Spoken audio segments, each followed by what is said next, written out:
नमस्कार दोस्तों, career first channel द्वारा यह डिक्टेशन आपको दिया जा रहा है। अच्छा मैटर है, ध्यानपूर्वक लिखेंगे। Ready, start.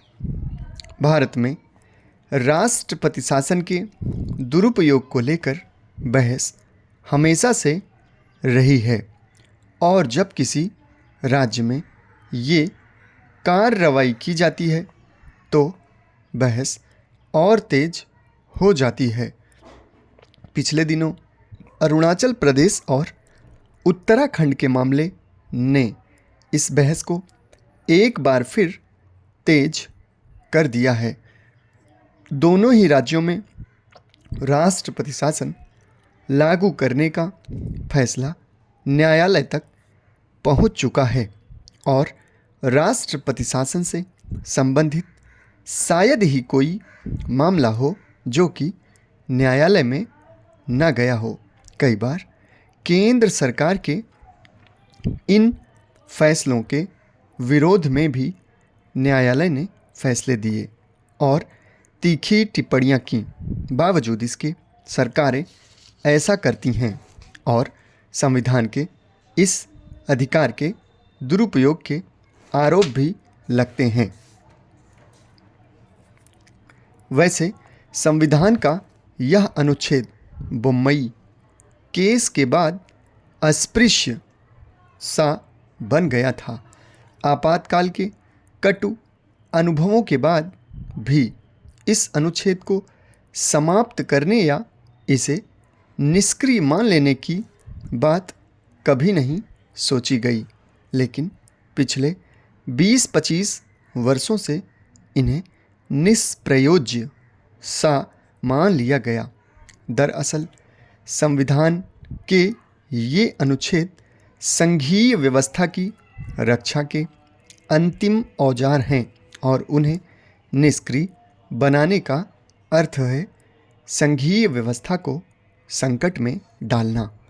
इस अनुच्छेद की सबसे बड़ी परीक्षा जनता पार्टी के शासनकाल में हुई, जब केंद्र सरकार ने अनेक राज्य सरकारों को बर्खास्त कर वहां नए चुनाव कराए। गृह मंत्री चौधरी चरण सिंह ने तर्क दिया कि लोकसभा के चुनावों से आए भारी परिवर्तन के अनुरूप यदि राज्यों में परिवर्तन नहीं हुआ तो कानून व्यवस्था की गंभीर स्थिति पैदा होगी।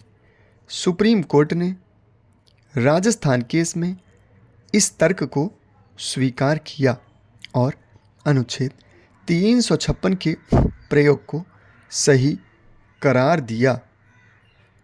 इसके बाद उसे दूसरी बड़ी चुनौती तब मिली जब बाबरी मस्जिद के गिराए जाने के बाद भारतीय जनता पार्टी बीजेपी द्वारा शासित सरकारों को बर्खास्त किया गया।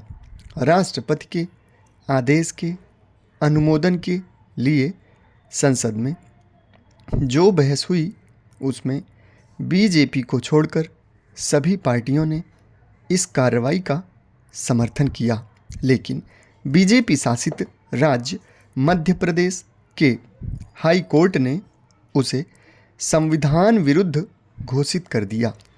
अपना फैसला देते समय हाई कोर्ट के मुख्य न्यायाधीश ने जो तर्क दिया उसमें राजस्थान केस के 9 जजों के बेंच के फैसले को बदला गया था, जो अनहोनी बात थी।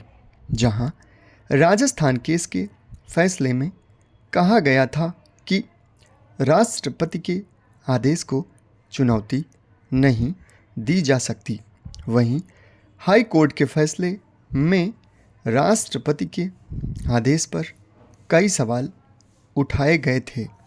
मधु लिमये द्वारा इस फैसले की आलोचना किए जाने पर एक वकील ने उनके खिलाफ मानहानि का केस दायर कर दिया था। लिमये ने इसका स्वागत किया था, लेकिन इस केस को यह मानकर वापस ले लिया गया कि इसमें दम नहीं है। समाप्त। धन्यवाद।